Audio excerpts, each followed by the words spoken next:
Hi, Paul from ElkinsDIY.com. Once again, I'm here showing you some things that you might be able to do on your own. I'm thinking of ways how we can make some of our own equipment. The N95 masks are becoming very rare, hard to find, even the face shields.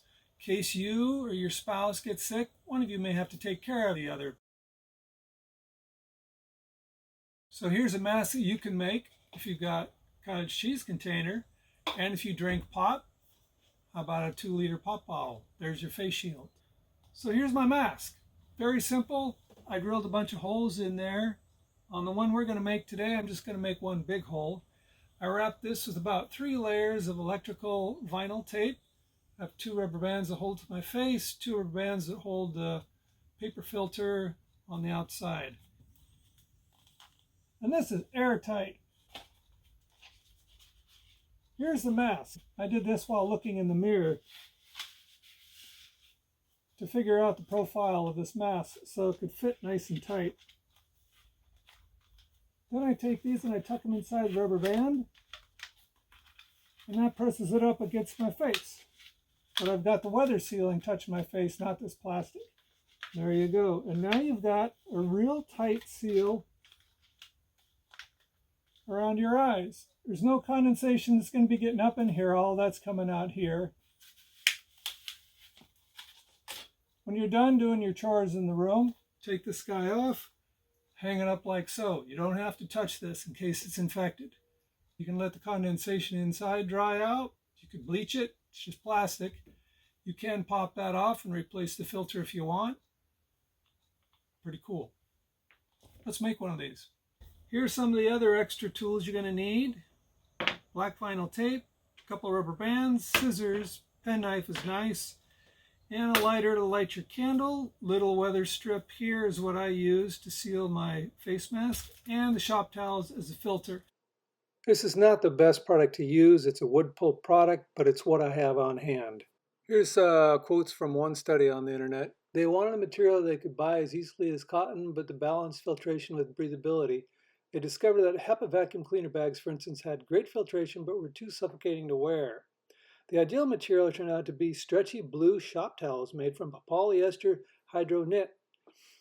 Polyester hydro knit towels are readily available at the hardware stores and automotive stores. The 2 brands I tested were Box Tool Shop's towel and the Zeps Industrial Blue towel. Interestingly, Scott's Pro Shop towels, which are also made with a hydro knit fabric, didn't work as well. First, we start with a nice clean container.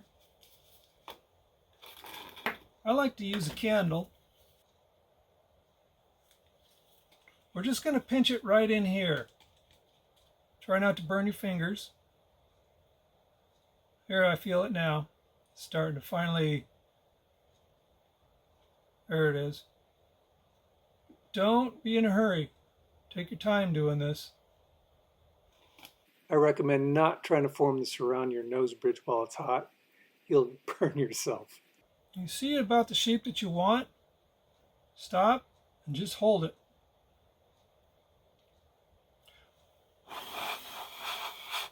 There you go. It's not too bad.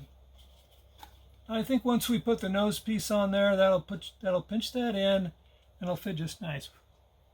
So now that that's done, let's start wrapping this with tape.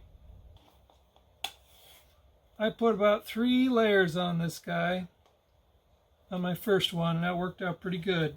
The object is to get the center of the tape right on the rim. So take a 1-inch piece and just kind of feel where that is before you start laying your tape out.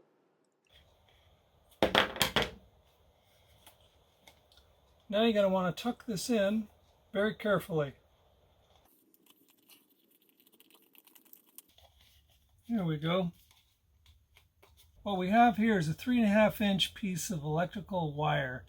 It's solid copper plastic coating. That's what I had kicking around.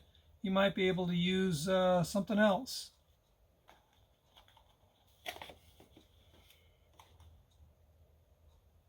I'm just putting it right over that, encapsulating it.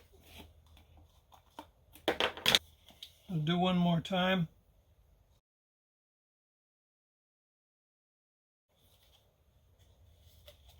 Now I'll go ahead and give this a little bend. That's pretty good. Take this guy, right about there. That's about where I'm putting the hole.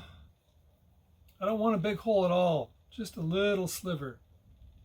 That's about where I want the other one, right there. So the beauty of this is we do a little small hole, and the knot on the rubber band on the inside will seal this hole up when under tension. So you take one of your rubber bands, cut it in half, get a little V going to go through that little hole. Pull it on through, tie a knot, there you go. So once we got that done, we take the two, like so, tie those into a knot.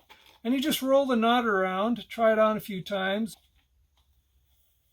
Ooh, that's pretty tight. It's tight, boy. Oh, there it goes. See, now that hole was too big. I'm having to add a third rubber band because I'm having to make this knot a lot bigger, just so it won't slip through.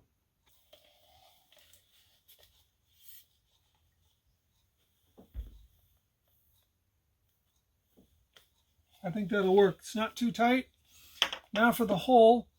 After making this hole and reconsidering this whole thing, I realized the one with all the little holes equally distributed the condensation inside to the filter instead of concentrating on a big dot, i.e. the big hole that I'm cutting out. So if you can, drill a bunch of little holes. So I first tested this out using 3 layers of the Scott towel. That was just a little too much, especially if you had to do some laborsome work. Here, 2 works out great, and 1 sheet actually makes 2 filters. It's pretty cool.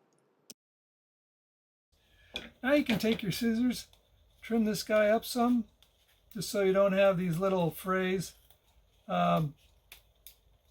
sticking out, so you'll see them in the corner of your eye.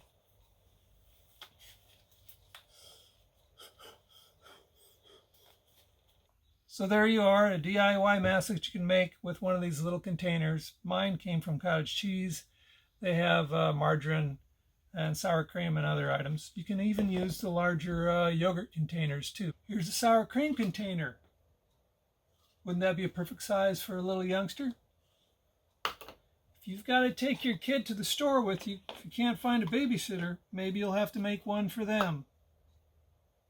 Just food for thought. So this is a face shield that I made with a 2-liter bottle. Kind of like that. I want to start by taking this off. Be very careful not to scratch the surface because you're going to be looking through this. This is where I slice mine down the backside here. This is a pretty good surface, nice and clean. Fit it tight, marked it about where I felt it is on the top. And that measurement is about, jamming it up on the edge, touching it a little under 2 inches.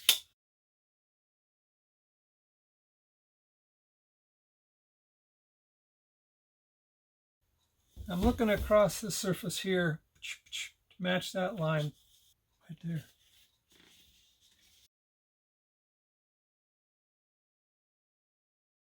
On the top curved portion, you just want to look straight down on it and do the best you can. Then just cut that puppy out. 1.25 inch weather stripping, about 1/4 inch thick. That's what I had kicking around. You could use anything you want. Maybe you don't even need it, but it does keep it away from your face if you're going to have it on for a prolonged period. Try to put down a towel or some non-abrasive material while you're working on this, because it does scratch pretty easily.